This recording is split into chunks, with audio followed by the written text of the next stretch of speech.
Legends throughout the world have spoken of a race of giants that once walked the earth.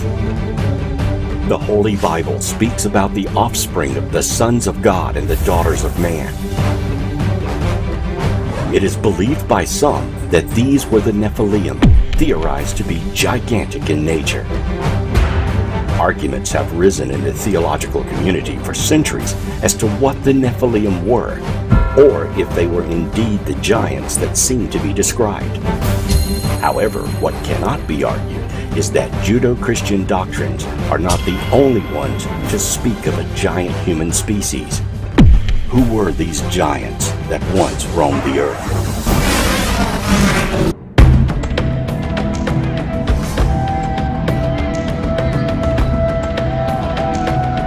Before the Bible was even conceived of, there were oral histories passed down from generation to generation in Mesopotamia, Greece, Rome, Egypt, as well as America.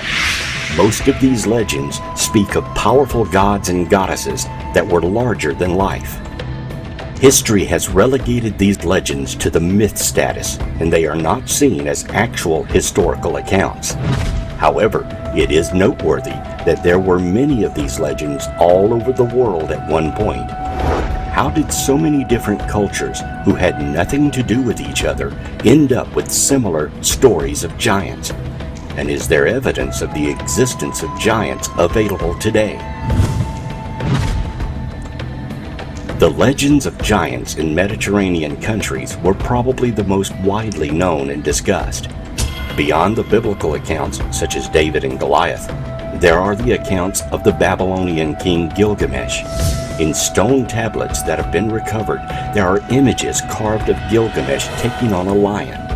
And looking at the scale of the ancient carvings, it appears this man had to have been at least 12 to 15 feet tall, taking into consideration the size of the lion he is portrayed to have slain. Gilgamesh lived sometime between 2800 and 2500 BC. He is the main character in the Epic of Gilgamesh, a Mesopotamian poem that is considered the first great work of literature. In the epic, Gilgamesh is a demigod of superhuman strength who built the city walls of Uruk to defend his people and survive the Great Deluge. According to the Sumerian king list, Gilgamesh ruled his city for 126 years. Fragments of an epic text found in Maturin, the modern Tel Hadad, relate that at the end of his life, Gilgamesh was buried under the riverbed. It is generally accepted that Gilgamesh was a historical figure, since inscriptions have been found which confirm the historical existence of other figures associated with him, such as the Aga of Kish. If Gilgamesh was a historical king, he probably reigned in about the 26th century BC. Where did Gilgamesh come from?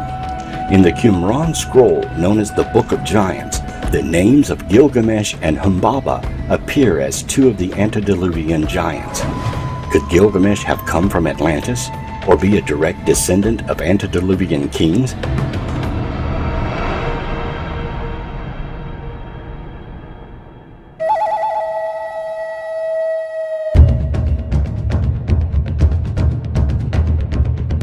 If giants existed in the past, where is the evidence? You may be surprised to find that it's been and is being discovered all over the world. Skeletal remains of giants have been discovered throughout American history and even further back.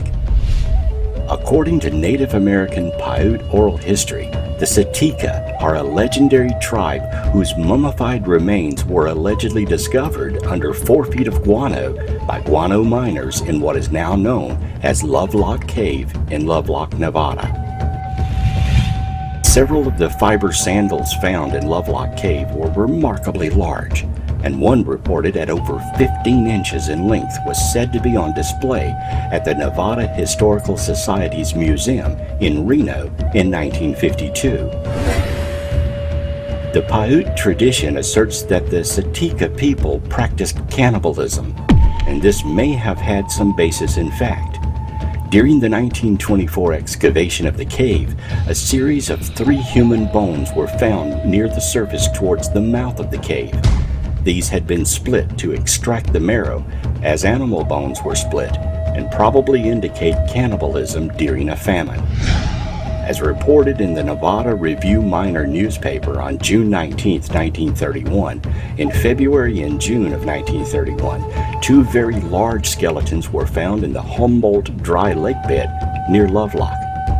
One skeleton was 8.5 feet tall and was later described as being wrapped in a gum-covered fabric not unlike Egyptian mummies.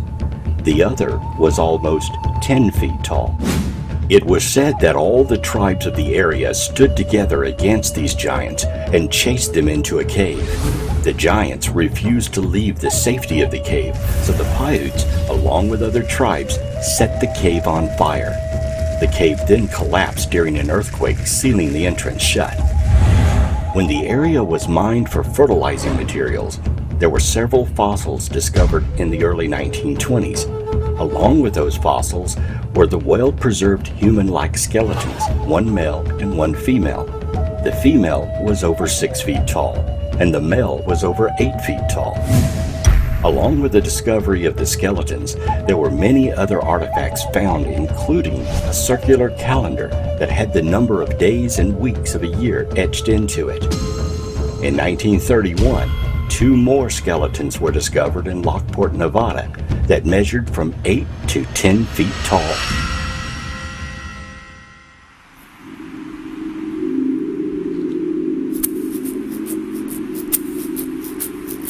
During the past few years, a huge controversy has emerged accusing the Smithsonian and a host of skeptics and archaeologists of covering up the discovery of hundreds of giant skeletons from Native American Indian mounds. Jim Ferreira is one of the key people who began uncovering hundreds of newspaper accounts of giant skeletons. To date, Ferreira has pulled together about 1,500 accounts from newspapers and books published in the 1800s and early 1900s. One intriguing set of giant skeleton reports he found factual was the Arkansas Chickasaw Mound reports of many large skeletons found at the site. Many skeletons ranging from 8 to 9 feet in length had been found there. As late as 1976, a 7-foot-tall skeleton was found at the site. For the Smithsonian to have found skeletons that were 7 feet tall by chance alone is improbable. The height of many of the individuals entombed in ancient American mounds was far taller than the general populace, far beyond what could be explained by simple chance. Why would the Smithsonian cover up such a find? Skeptics have related that the disorder of giantism probably was the cause of many reports, but they actually cite no evidence for this assertion. It is a weak attempt to explain away and dismiss the issue. Giantism is exceedingly rare, so rare there is no actual evidential statistics for it. America has less than 100 cases of giantism recorded in its history. In fact, the overwhelming vast majority of tall people today who's reaching or approaching 7 feet do not have the disorder of giantism. The actual percentage of modern humans who reach 7 feet in height is 0.00007%. In the ancient world of America's mound builders, the percentage of the population that reached 7 feet in height would have been much lower. Skeptics claim that freezing and thawing make skeletons so big they might look like a giant. It was found to be completely wrong and baseless. Modern paleopathology texts and sources relate that buried bones that freeze can shatter, and most buried bones actually lose mass. They get smaller. There are also a host of Native American legends that were reported to ethnologists detailing a race of giants who invaded the regions where mounds were found. These giants became the leaders and priests of the tribes. Over time, these ruling people, chosen through heredity, became corrupted and were exterminated. You may be surprised at the number of giant skeletons that have been uncovered throughout modern history. There is a number of discoveries that didn't make it to mainstream historical knowledge. Large bones in stone graves in Williamson County and White County, Tennessee, were discovered in the 1800s. The average stature of these giants was 7 feet tall. Giant skeletons were found in the mid-1800s in New York State near Rutland and Rodman. In 1833, soldiers digging at Lompoc Ranchero, California, discovered a male skeleton 12 feet tall. The skeleton was surrounded by caged shells, stone axes, and other artifacts. The skeleton had double rows of upper and lower teeth. Unfortunately, this body was secretly buried because the local Indians became upset about the remains. A giant skull and vertebrae were found in Wisconsin and Kansas City as well. A giant found off the California coast on Santa Rosa Island in the 1800s was distinguished by its double row of teeth, common among giant skeleton finds. A 9-foot 8-inch skeleton was excavated from a mound near Brewersville, Indiana in 1879. Skeletons said to be of enormous dimensions were found in mounds near Zanesville, Ohio and Warren, Minnesota in the 1800s. In Clearwater, Minnesota, the skeletons of 7 giants were found in mounds. These had receding foreheads and complete double dentation, 2 rows of teeth. At La Crescent, Minnesota, mounds were found to contain giant bones 5 miles north. In Dreschbach, the bones of people over 8 feet tall were found.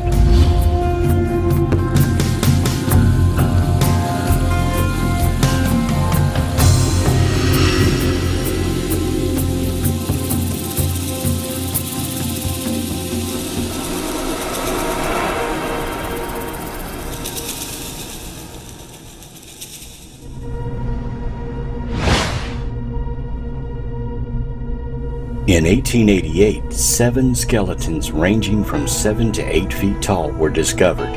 Though they may seem like a lot, near Toledo, Ohio, 20 skeletons were discovered with jaws and teeth twice as large as those of present-day people.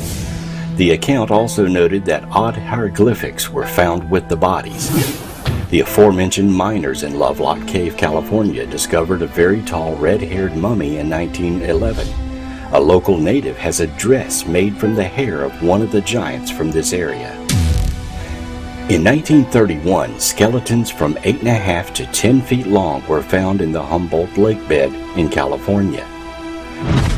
And in 1932, Ellis Wright found human tracks in the gypsum rock at White Sands, New Mexico. His discovery was later backed up by Fred Arthur, supervisor of the Lincoln National Park, and others who reported that each footprint was 22 inches long and from 8 to 10 inches wide.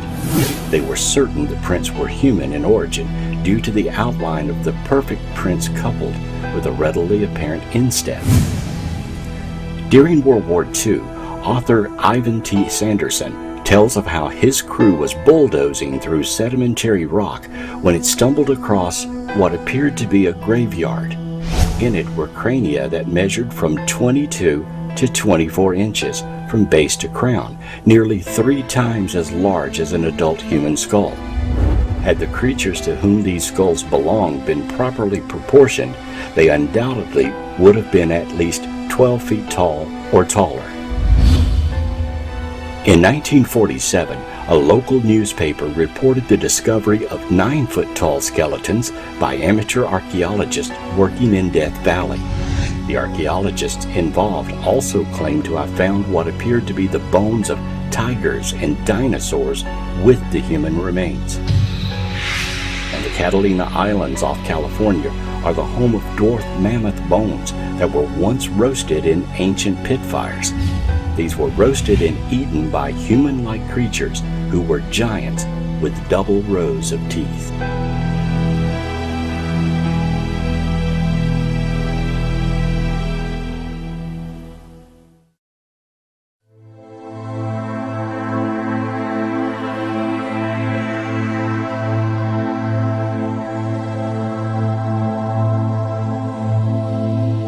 One fact that continues to surface in the discovery of giants is the reports of skulls having more than one row of teeth.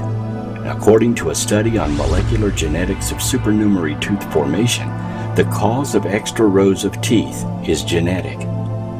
Despite advances in the knowledge of tooth morphogenesis and differentiation, relatively little is known about the molecular mechanisms underlying supernumerary tooth formation. A small number of supernumerary teeth may be a common developmental dental anomaly, while multiple supernumerary teeth usually have a genetic component, and they are sometimes thought to represent a partial third dentation in humans. Mice, which are commonly used for studying tooth development, only exhibit one dentation, with very few mouse models exhibiting supernumerary teeth similar to those in humans. Activation of APC or forced activation WNT canton signal results in multiple supernumerary tooth formation in both humans and in mice, but the key genes in these pathways are not very clear. Analysis of other model systems with continuous tooth replacement or secondary tooth formation, such as fish, snake, lizard, and ferret, is providing insights into the molecular and cellular mechanisms underlying successional tooth development and should assist in the studies on supernumerary tooth formation in humans. But scientists say this information, together with the advances in stem cell biology and tissue engineering, will pave ways for the tooth regeneration and tooth bioengineering. Though having two rows of teeth is not uncommon, the specific genetics of giants would probably be a specific trait to this line of human development. Along with the reports of double rows of teeth, extra digits in the hands and feet are sometimes reported. Along the Illinois River in a cave, a priest claimed he found prints in rock. The larger representation of the human foot was 14 inches and had 6 toes instead of 5. Morris's Universal Geography, according to the priest, gives this account of a number of tracks or foot impressions found in rocks in the mountains of Tennessee. Along these were a number of tracks representing human feet, and they uniformly had 6 toes on each foot.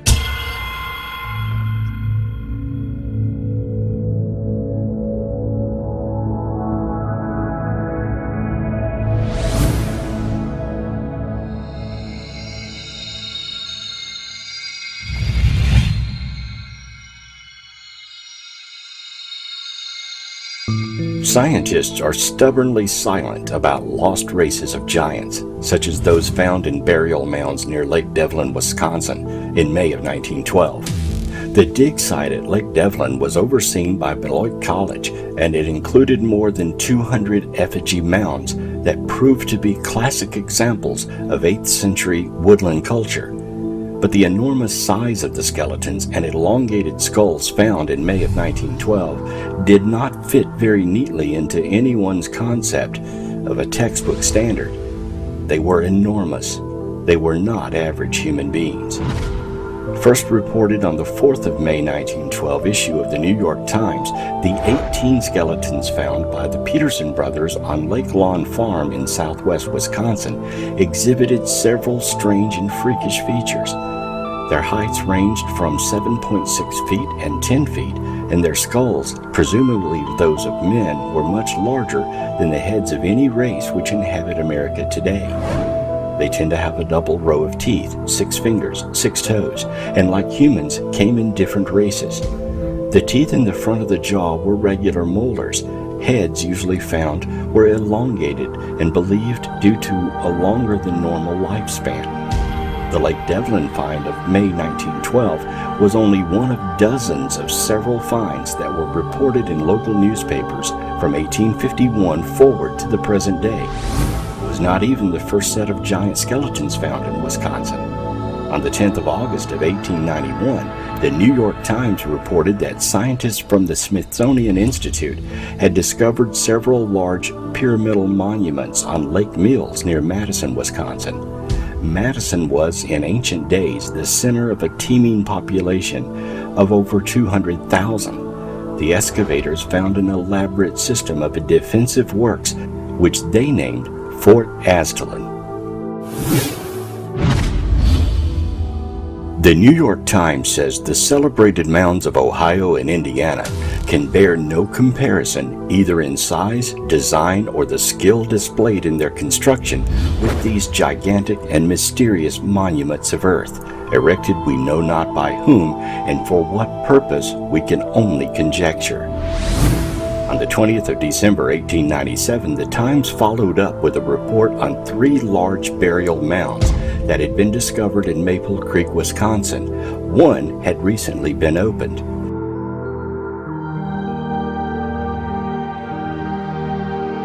In it was found the skeleton of a man of gigantic size. The bones measured from head to foot over 9 feet and were in a fair state of preservation. The skull was as large as a half-bushel measure. Some finely tempered rods of copper and other relics were lying near the bones.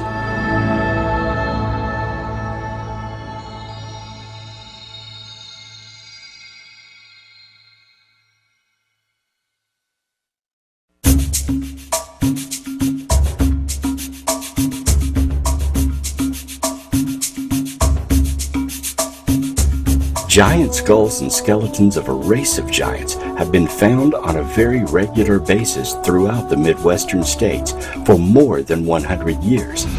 Giants have been found in Minnesota, Iowa, Illinois, Ohio, Kentucky, and New York, and their burial sites are similar to the well-known mounds of the mound builder people. The spectrum of mound builder history spans a period of more than 5,000 years, a period greater than the history of ancient Egypt and all of its dynasties. Most scientists believe that we have an adequate historical understanding of the peoples who lived in North America during this period. However, the long record of anomalous finds like those at Lake Delavan suggest otherwise.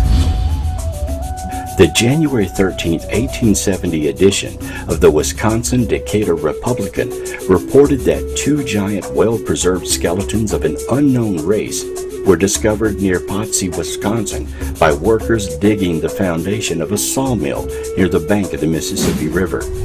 One skeleton measured 7.5 feet, the other 8 feet. The skulls of each had prominent cheekbones and double rows of teeth. A large collection of arrowheads and strange toys were found buried near the remains.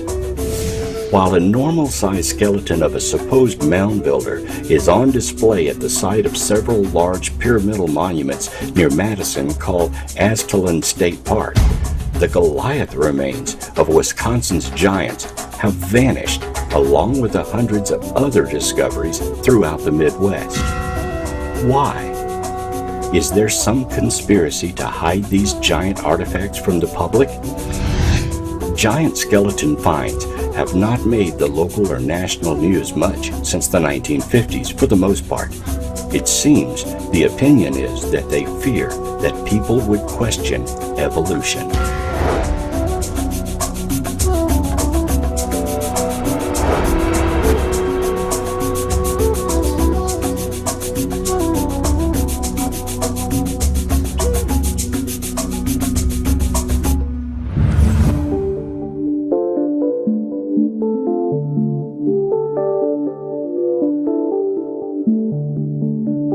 During the time of these discoveries, the Smithsonian was taking possession of nearly every giant skeleton found throughout the entire country, including the largest discovery of skeletons found in the Great Mound in Ohio. What the intent of the institution was for the giant skeletons has never been discovered, but several investigators today believe the Smithsonian was founded, at least in part, to take the skeletons and hide or destroy them, dumping some by the bargeful in the Atlantic Ocean. Why, one might ask? Some believe it was to hide the true history of the Earth, as giant skeletons were being discovered throughout the world in the late 1800s. And some believe it was to back up Darwin's theory of evolution. If such entities lived on Earth thousands of years ago, then Darwin's theory would be automatically called into question. Never included in history books is the fact that every Native American tribe in America tells the same tale of having to fight and kill the giants because they were man-eaters and were decimating the native tribes. Perhaps because the giants were so large, the tribes mounded dirt to bury them instead of digging graves, which would explain the hundreds, if not thousands, of mound burial sites throughout America. Giant skeletal remains have been found from Brooklyn, New York, to the Channel Islands off the coast of California. Most of the remains are mass burials with signs of violent death, as if a huge battle had been fought, then won, and the massacred buried deep in mounds to contain them. Most, if not all, of American history textbooks never mention Cahokia, America's greatest city for its time, a very large Indian trading city, 3.5 miles in size, on the site of where St. Louis now stands. It was built about the same time of the Mayan culture and was surrounded by 120 pyramids and farmland. At its zenith, the city had 15,000 inhabitants, which compared to Paris population-wise at the time. The city existed at the same time of the mound builders, and it is surmised that they were the ones who built Cahokia. But the mystery remains, who were the mound builders? In 1170, a mysterious fire destroyed the city when it was rebuilt. Defense walls were built and new buildings, which were all smaller and fortified. The city was never populated or as powerful following that fire. No one knows how the fire started, but the homes that burned were built with thatched roofs and were easily destroyed. Archaeologists have surmised that rebels burned the town and instituted a sun imagery that was used thereafter. But if you put the pieces of this puzzle together, you might come up with an entirely different history. Considering the tales of modern Native Americans whose cultures related stories of the giants, you can imagine that they were the ones who burned Cahokia to destroy the giants within the city. When they rebuilt, the victorious Native Americans put up defenses and built much smaller homes to live in because they were not giants like their predecessors.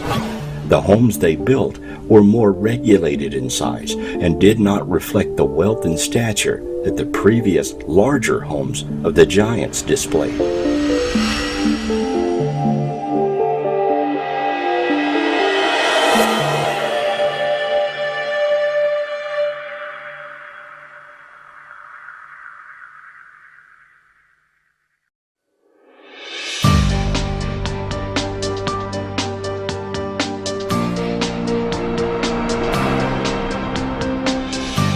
David Cusick, a Tuscaroran Indian, wrote in 1825 about a giant tribe called the Ranawakadwa in the Ohio Valley. In his account, he wrote that other smaller tribes grew tired of the giants attacking them. So with a force of 800 warriors, they killed all the Ranawakadwa people. After that, there were no more giants anywhere. Cusick wrote that this happened 2,500 years before Columbus discovered America, about 1000 BC. The 1,000 giants who were massacred were laid together in heaps and covered with dirt, which again could explain the mound building prevalent in the Ohio Valley. One amazing fact withheld from history books is that virtually every explorer who came to the New World encountered giants.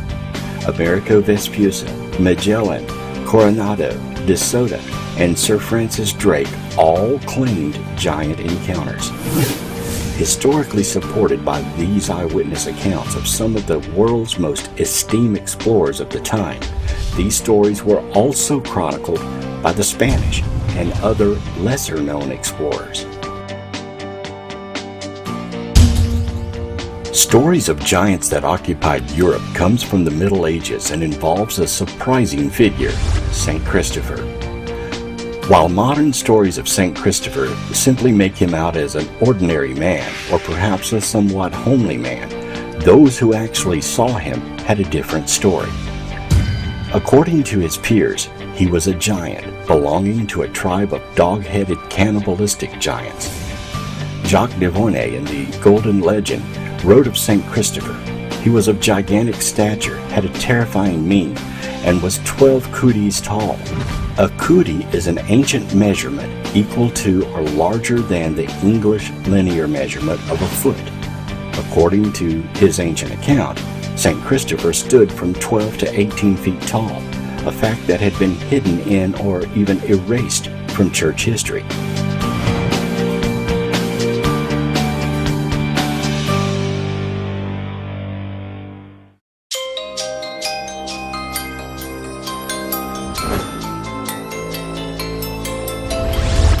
In humans, giantism is usually caused by a tumor on the pituitary gland of the brain. It causes growth of the hands, face, and feet. In some cases, the condition can be passed on genetically through a mutated gene. Many of those who have been identified with giantism have suffered from multiple health issues involving their circulatory or skeletal system. Hypersecretion of growth hormones causes giantism in children and adults. Reports of giantism exist throughout history, with some nations and tribes taller than others. The giants of Crete are listed in various historical sources, beginning with Titan, a Greek mythological giant, and including Giantus, after whom giants and giantism are named. Rhodes is another island where giants were said to have lived, with the Colossus of Rhodes, a giant statue of a giant patron god Helios. Goliath, a giant mentioned in the Bible, was a Philistine warrior who was slain by David in a battle between the Israelites and Philistines. A member of Goliath's family is also recorded as having 6 fingers on each hand and 6 toes on each feet. The Nephilim, who are generally accepted to be giants, were the offspring of the sons of God and the daughters of men before the deluge, according to Genesis. The name is also used in reference to giants who inhabited Canaan at the time of the Israelite conquest of Canaan, according to Numbers. A similar biblical Hebrew word with different vowel sounds is used in Ezekiel to refer to dead Philistine warriors. Cotton Mather believed that fossilized leg bones and teeth discovered near Albany, New York in 1705 were the remains of Nephilim who perished in a great flood. However, paleontologists claim these are mastodon remains.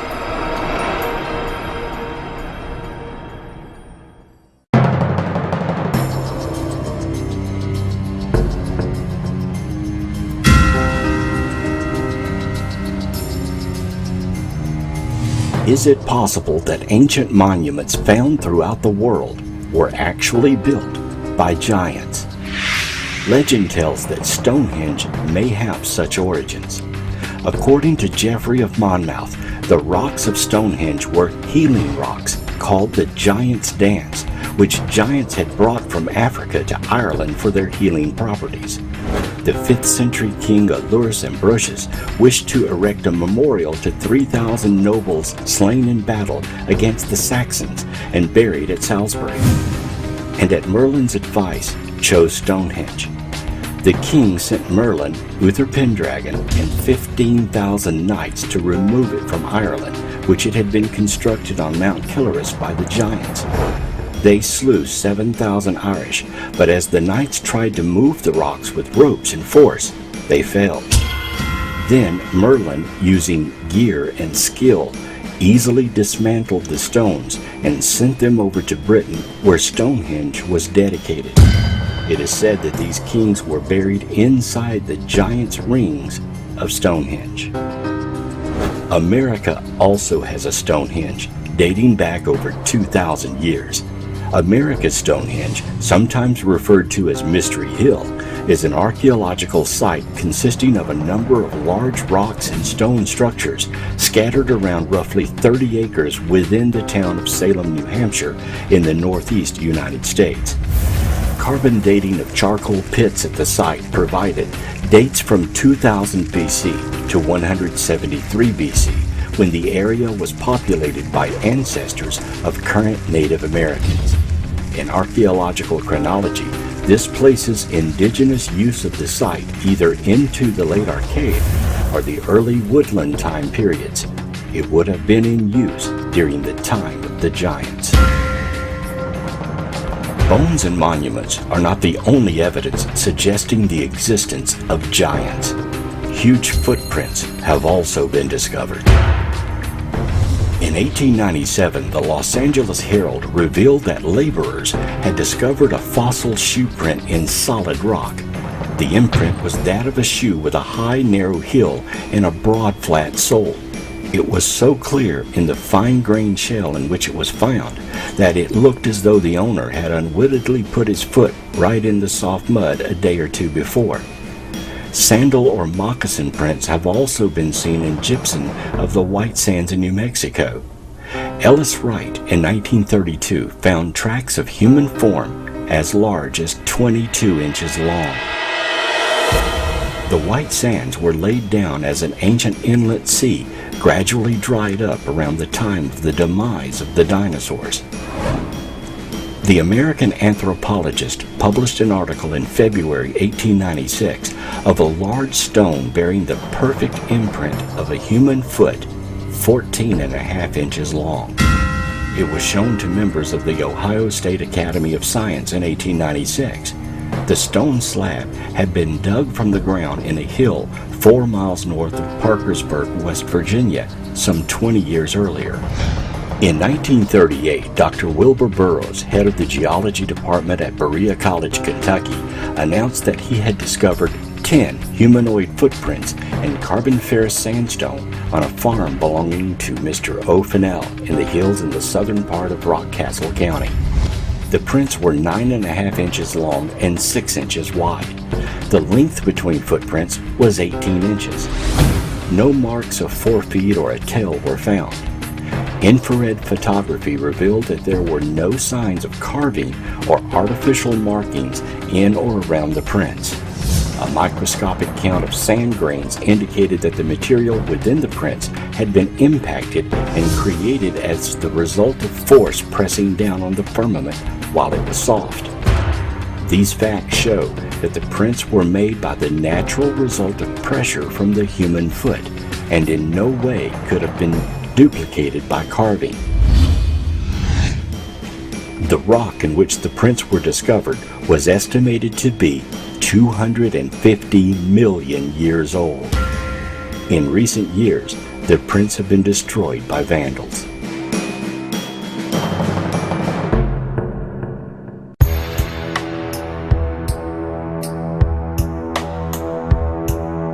Giant tracks, seemingly made by a human being, were found by a government tracker in the Alcala Flats area of the Great White Sands, New Mexico in 1931.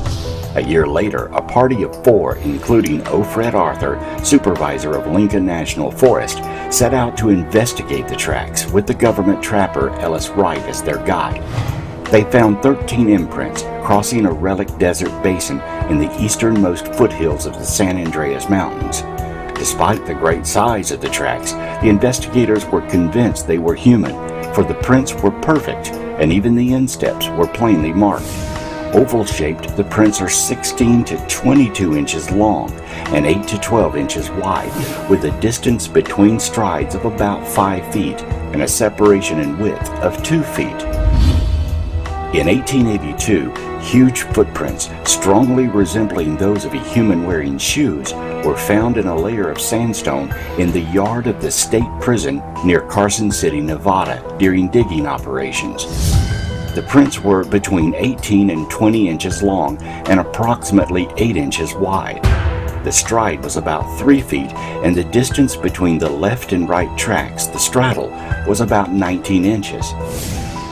Since the size of the prints and the age of the rock at the layer they were discovered, 2 to 3 million years old, argued against a human or even a humanoid origin, the prints were ascribed to a more acceptable origin, the tracks of a giant ground sloth. It's thought that these animals could stand upright, but only by using their tails for additional support. However, no tail track was found at this site. It was also suggested that perhaps the animal was walking on 4 feet and that its rear legs were landing exactly in the tracks left by its front feet, thereby creating the impression of a biped. but this fails to account for the fact that the tracks show no toe marks and appear to be sandals.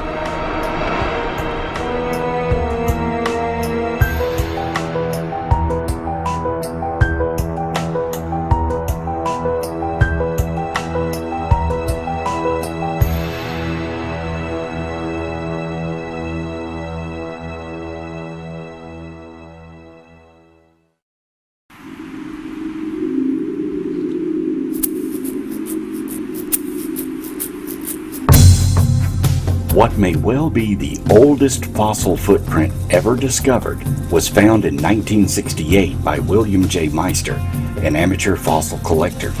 If the print is what it appears to be, the impression of a sandaled shoe crushing a trilobite, it would have had to have been made 300 to 600 million years ago, and would be sufficient to either overturn all conventionally accepted ideas of human and geological evolution, or to prove that a shoe-wearing biped from another world had once visited this planet. Meister made his potentially disturbing find during a rock and fossil hunting trip to Antelope Spring, 43 miles west of Delta, Utah. His party had already discovered several fossil trilobites when Meister split open a rock with his hammer and made the outrageous find. The rock fell open like a book, revealing on one side the footprint of a human with trilobites right in the footprint itself. The other half of the slab of the rock showed an almost perfect mold of the footprint in fossils. Amazingly, the human was wearing a sandal. Trilobites are small marine invertebrates, the relatives of today's shrimp and crabs, that flourished for over 320 million years before becoming extinct 280 million years ago.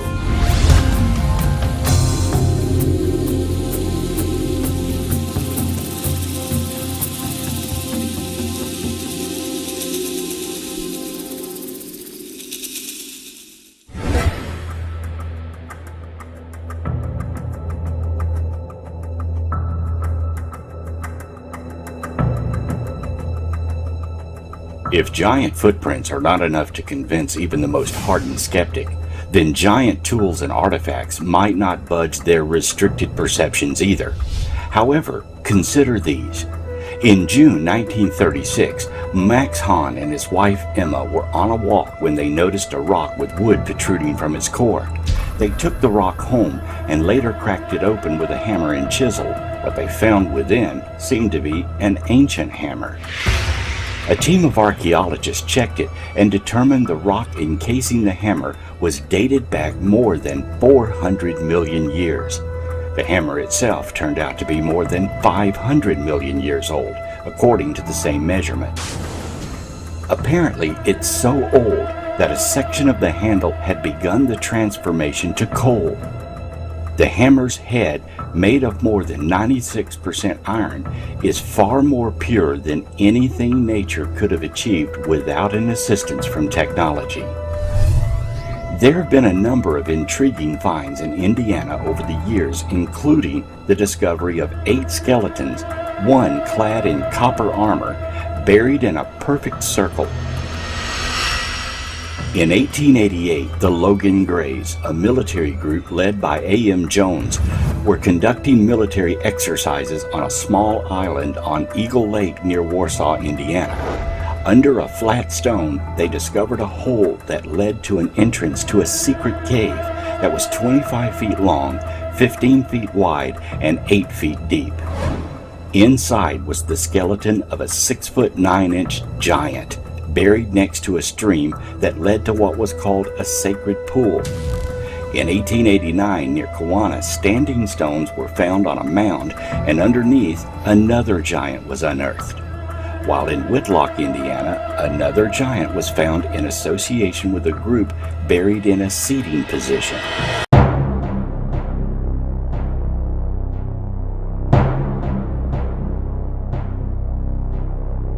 One of the largest finds on record was reported in A History of Jennings County, Indiana, published in 1885. It was reported that in 1881, a 9-foot-tall skeleton was unearthed in a local mound, along with the body of a blonde-haired child.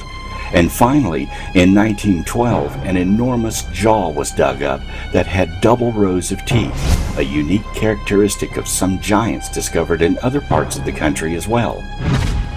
What is believed to be the largest Indian stone axe in existence is among the collections of the Missouri Historical Society. The axe is made of granite. It measures 28 inches in length, 14 inches in width, and 11 inches in thickness, and weighs more than 300 pounds. When found, the pointed end was embedded in a small mound of boulders and pebbles, with the body and head of the axe exposed, the whole apparently forming a shrine or altar. The axe resembles a tomahawk pipe. Its upper end or head is slightly hollowed out, and in this depression was ceremoniously placed a small quantity of tobacco. A well-beaten moccasin trail led up the incline of the eminence in which the shrine stood, indicating that the place had long been used for religious purposes. According to Chippewa tradition, the axe has been held in veneration by these Indians from time immemorial. The Guadalupe woman is a well-authenticated discovery which has been in the British Museum for over half a century.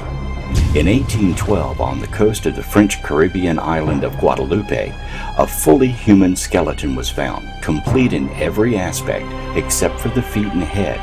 It belonged to a woman about 5 foot 2 inches tall. What makes this of great significance is the fact that this skeleton was found inside extremely hard, very old limestone, which was part of a formation more than a mile in length. Modern geological dating places this formation at 28 million years old, which is 25 million years before modern man is supposed to have first appeared on Earth. Since such a date for a regular person does not fit evolutionary theory, you will not find Guadalupe woman mentioned in any hominid textbooks. To do so would be to disprove evolutionary dating of rock formations.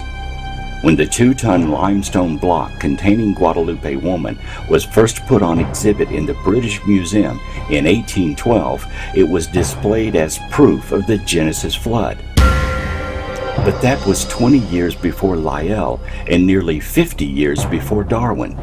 In 1881, the exhibit was quietly taken down to the basement and remains there to this day.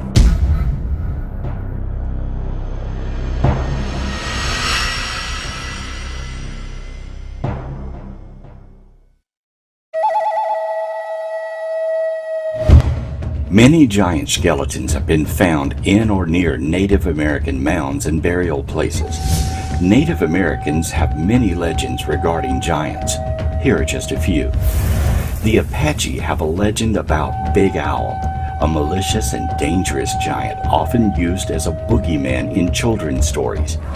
In some Apache tribes, Big Owl also plays a more important mythological role as an early adversary of the War Twins.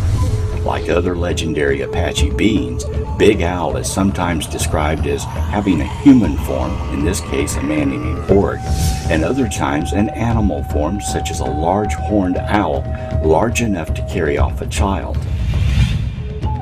Kiwaka are the evil man-eating ice giants of southern Wabanaki legends. According to most legends, Kiwaka was once a human being who either became possessed by an evil spirit or committed a terrible crime, especially cannibalism or withholding food from a starving person, causing his heart to turn to ice. In some Abenaki legends, the stone giants were not transformed humans, but primordial man-eating monsters defeated by the culture hero Glaskabi. Kalowa is a kind of hairy man-eating org from Creek mythology. Some recent Creek storytellers have translated it to gorilla. The Lofa is a malevolent org-like monster of Chickasaw folklore. His name literally means flayer or skinner, a reference to his gruesome habit of flaying the skin from his victims. In some legends, he attempts to abduct Chickasaw women. He is sometimes described as a giant, and other times as a large, hairy, smelly man, leading some people to associate him with the Bigfoot legend. Moshop is a giant who is the culture hero of Mohegan and Wampanoag tribes, sometimes referred to as a transformer by folklorists. Moshop is strongly associated with whales. In most tribal traditions, he would catch whales to feed the people, and in some stories, Moshop and his children eventually transform into whales themselves. Moshop has a wife named Squanit, who is a powerful medicine woman of the little people. The Champay is a malevolent orc-like monster of Chickasaw folklore. In some legends, he attempts to abduct Choctaw women. In others, he is a man-eater. He is sometimes described as a giant, and other times as a large, hairy man, leading some people to associate him with the Bigfoot legends as well. His most salient feature is his smell. Champay's smell is so overpowering that a person cannot bear to be around him, making him difficult to fight. Stoneclad is a monster from Cherokee folklore. Details about Stoneclad vary from telling to telling. In some versions there is only one, while in other versions there is a whole race of Stoneclads. He is a stone-skinned giant like the stone coats of the northern Iroquois tribe. In all cases, he has rock-like plates of armor that protect him from fire, cold, and weapons. He's defeated only through sapping his magical power by destroying his talismans.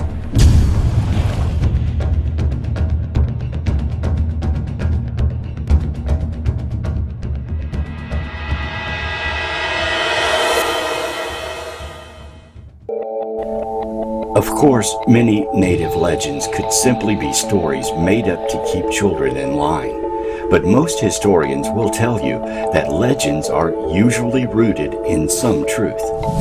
Native Americans who encountered giants would create stories to pass the incidents down in oral tradition. With the discovery of so many giant skeletons unearthed in the United States, it would have been impossible for Native Americans to have never encountered them. There is strong evidence that Native American folklore about giants is true. 7-foot-tall skeletons have been found in burial mounds of southeast towns that were home to the ancestors of the Creek Indians. As European settlers pushed across North America, newspapers printed stories about the discovery of giant skeletons. Some were described as being normal human beings, but very tall. Others had skulls with more primitive features. The most credible stories of giant skeletons were concentrated in the Appalachians, Cumberland Plateau, and Ohio Basin. They were typically found in graves lined with stone slabs or fieldstones, known as the stone box grave culture. In 1821, 7-foot-tall skeletons in stone-lined sarcophagus were found in a White County, Tennessee burial area. Legends from Midwest tribes tell of lightly pigmented yellow or red-haired giants living around the Great Lakes or southern Canada. Occasionally, these giants traveled south into their territories. While some encounters were benign, others resulted in warfare. The Cherokees claim to have killed the last tall white Indians while still living in Kentucky and West Virginia. Western pioneers sometimes found what they assumed were giant fossilized human skeletons along exposed banks and in caves. They described these skeletons as much thicker than modern humans. Some claimed the skulls had double rows of teeth. Several Western tribes tell of past confrontations with lightly pigmented giants with either blonde or red hair. The Paiutes claimed that the giants were cannibals who hunted Paiutes for food. They repeatedly attacked the giants until their numbers dwindled. The surviving giants were cornered in a cave, then either shot with arrows or asphyxiated by setting a fire at the entrance.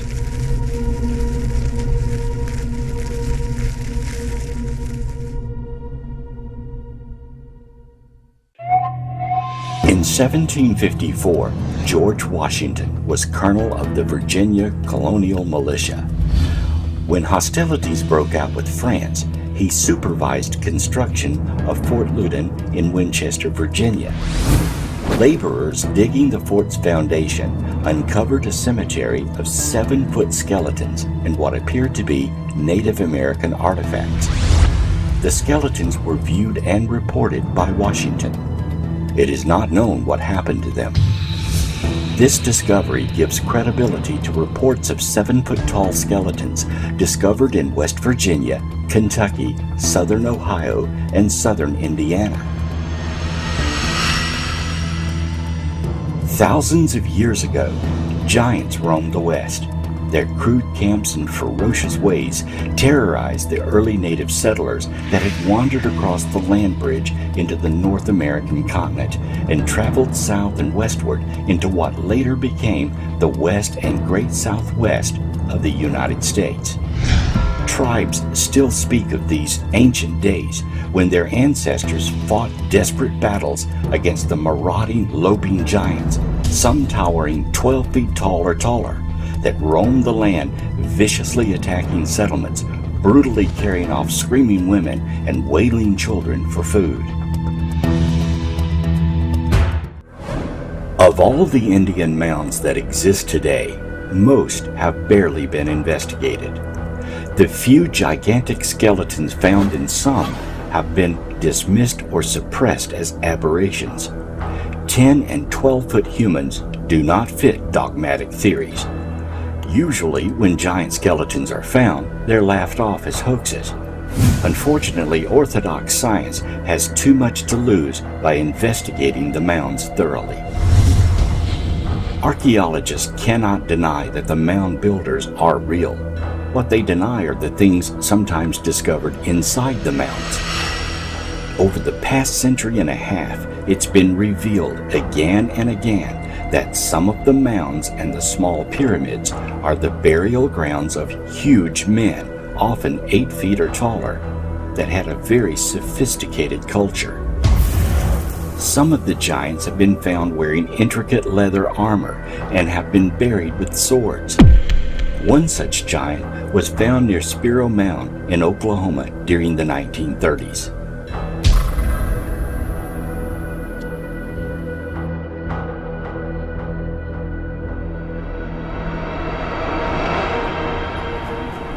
Who were these mysterious people that roamed America long before the woolly mammoths became extinct?